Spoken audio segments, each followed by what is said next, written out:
Hello and welcome back to the fourth Dividend portfolio update. Today you might notice there's a couple new stocks that have appeared in my account, and that's because I've made some new entries into some new positions. But mainly I'm looking at one position, GE and GE Vernova. So I initially bought into GE, and this might increase my stake in GE Vernova because I bought this earlier than the split. And basically General Electric has split into three companies: General Electric Aerospace, General Electric Healthcare, and General Electric Vernova. I bought a little bit before the split here and it has become GE Aerospace, but I expect to get a little bit of GE Vernova as well from that. And I also bought into GE Vernova. Now, the reason I bought into these stocks is because I am trying to make a play on energy. I think that energy and electrification going forward is going to be super important. For example, something like electric vehicles. It's kind of hard to invest in electric vehicles because you have a lot of different companies that are in the market to make electric vehicles, and car companies in general just aren't the best for returns.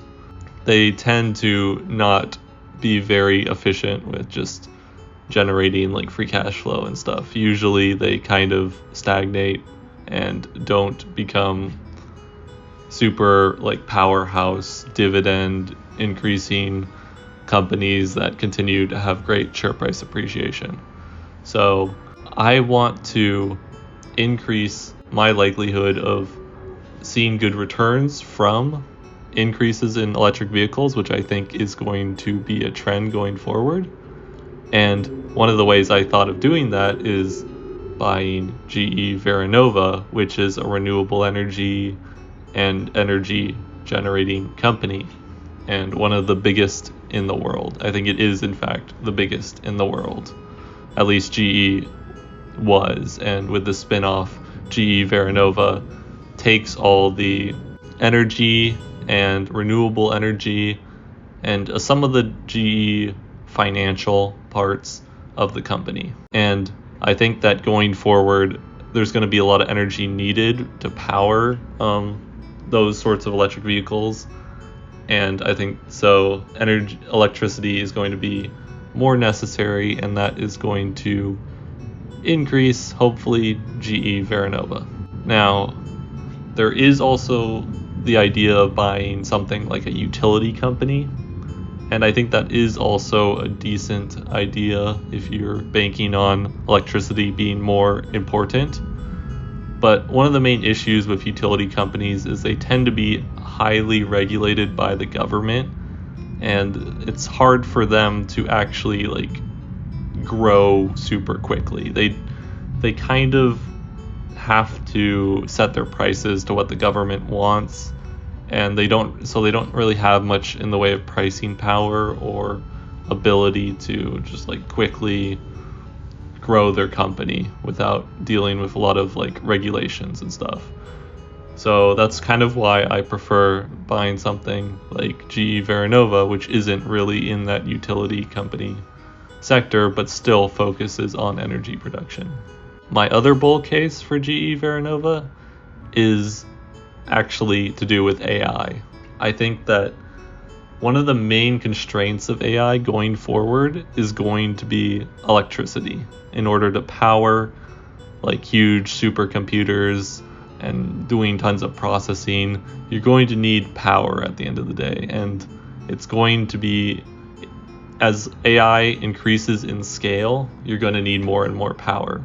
And that's another bull case I have going forward, is that someone is going to have to generate that electricity, and I'm sort of banking on GE Vernova because of how big they are and how much electricity they produce, and I could see them being necessary going forward in order to power like large scale AI training and stuff like that. So that is kind of my bull case. on GE Vernova and why I added it to the portfolio.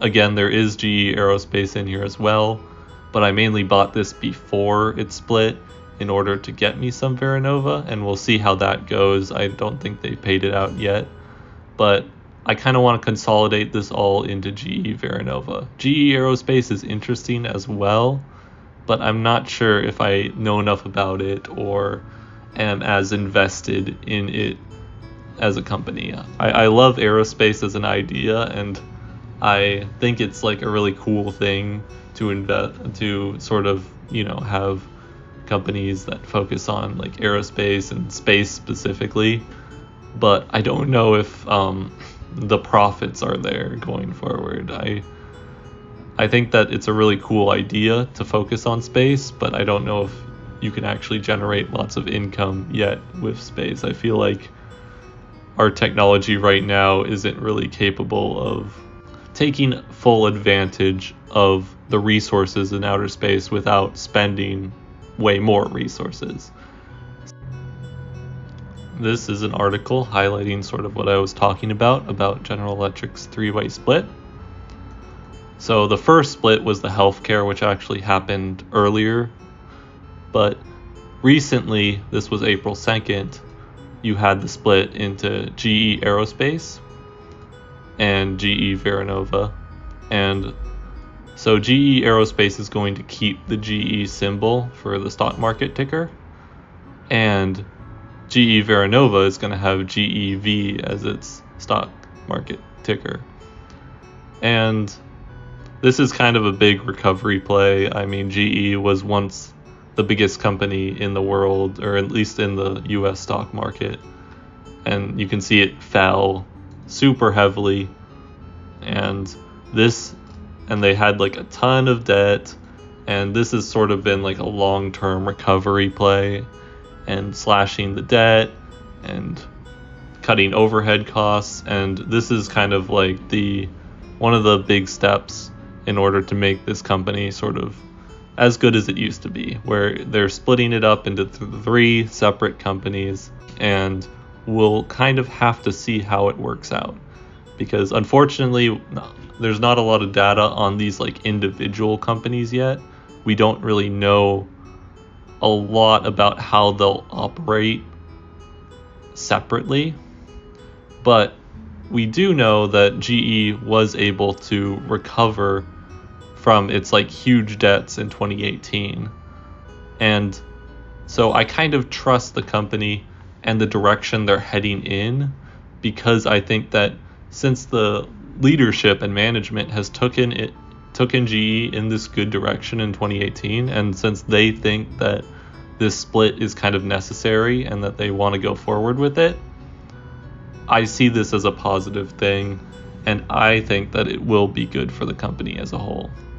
But there's not a lot of data to back that up yet, and we don't really know what's going to happen. So for this one, I am being very cautious, and I'm just starting a very small entry position. As you saw in my account, only $50 in GE Vernova and about $10 in GE.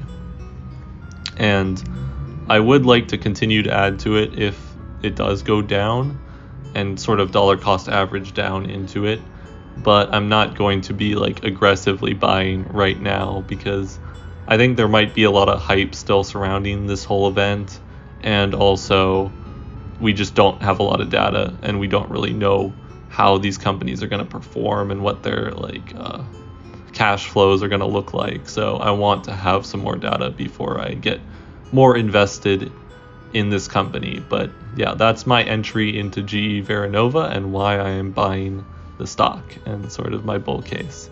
Now I think we should jump back to the dividend portfolio, because I have a lot of dividends this month that I wanted to go over and highlight. So here we are back at the dividend portfolio, looking at the dividends for the last 30 days. Let's start off at the bottom. So the first dividend we received was from Rockwell Automation, which is one of my industrial companies.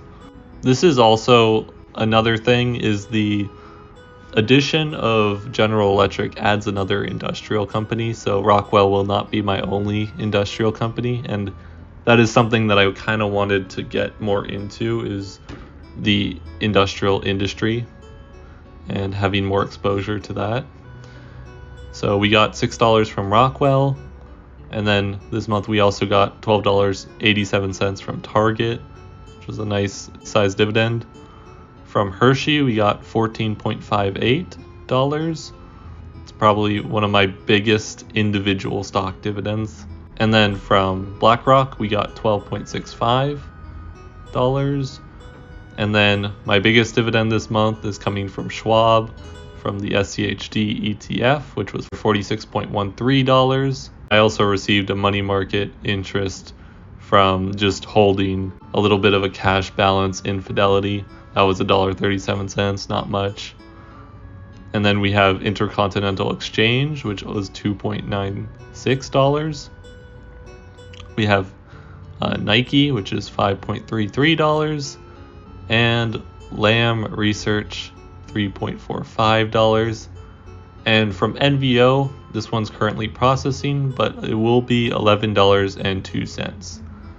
And this is actually a little bit different because I actually got $15.44, but I only get $11.02 of that because NVO is a foreign company. So for people who live in the US, there's a little bit of a fee that you have to pay on dividends from foreign companies.